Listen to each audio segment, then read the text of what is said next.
Graça e paz de nosso Senhor Jesus. Gostaria de meditar em Provérbios 16, 18, que diz assim: o orgulho precede a destruição, o espírito altivo antes da queda. O orgulho precede a queda ou a destruição, o espírito altivo antes da desolação ou da queda. Por que você se tornou orgulhoso? Admirando pessoas orgulhosas? Lembre-se, o orgulhoso, ele tem problemas no relacionamento com Deus, porque ele nunca olha para cima. Ele só quer que os outros olhem para cima para contemplá-lo. Deus é amor, mas abomina o orgulhoso. A vaidade, o orgulho, querem que a pessoa seja o centro das atenções. E o orgulhoso, ele não se importa com o próximo, ele se importa somente consigo mesmo. O orgulho é a raiz de todas as quedas, e a humildade é o caminho para a verdadeira honra. Por isso, volte a ser humilde. Você não nasceu orgulhoso, você se tornou orgulhoso. Volte a ser humilde. Humildade não é fraqueza, humildade não é vulnerabilidade. Humildade é sabedoria, temor do Senhor e inteligência, enquanto o orgulho, sim, é tolice. Você já viu alguém cair de paraquedas? Eu também não. As quedas sempre vêm depois de uma subida e geralmente de um excesso de confiança em si mesmo.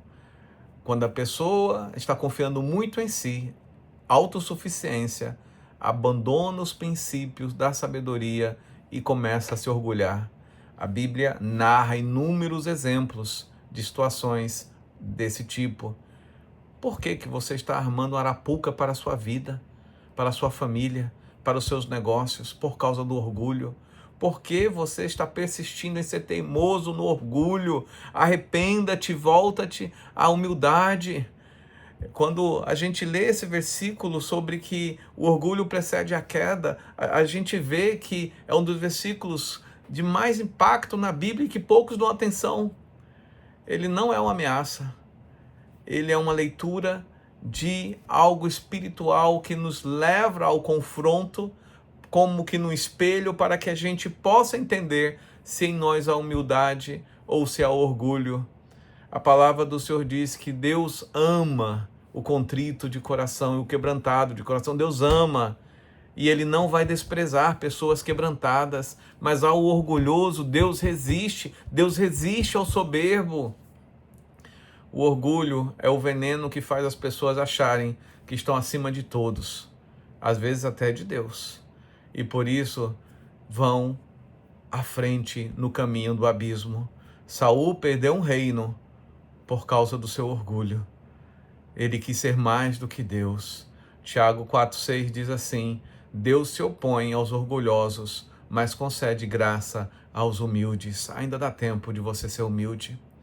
Ainda dá tempo de você ser quebrantado. Ainda dá tempo de evitar a queda. Quantos bons ministérios estão caindo por causa do orgulho? Quantas pessoas boas estão caindo, estão indo para o abismo por causa do orgulho?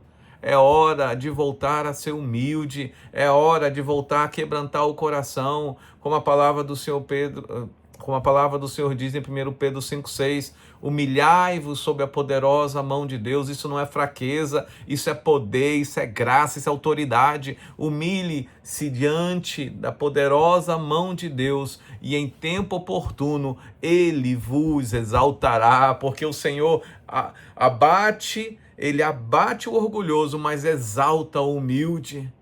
O nosso Deus exalta o humilde e abate o orgulhoso. Quando você olha a história de Simão Bacamarte, do livro Alienista, de Machado de Assis, ali está a personificação do orgulho. Orgulho intelectual, ele achava que sabia demais, ele achava que podia julgar quem era louco e quem são os outros de acordo com a ciência, até que no final de tudo, depois de ele ter internado praticamente a cidade toda, ele entendeu que era ele que era o louco e não os outros. Assim o orgulho cega a nossa consciência, o nosso entendimento.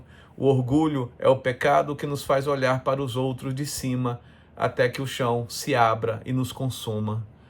É hora de você se humilhar diante de Deus. É hora de você buscar ao Senhor e pedir: Senhor, me ajuda. Eu preciso de Ti. E o Senhor vai te exaltar. Em nome do Senhor Jesus, te arrependa, que dá tempo ainda.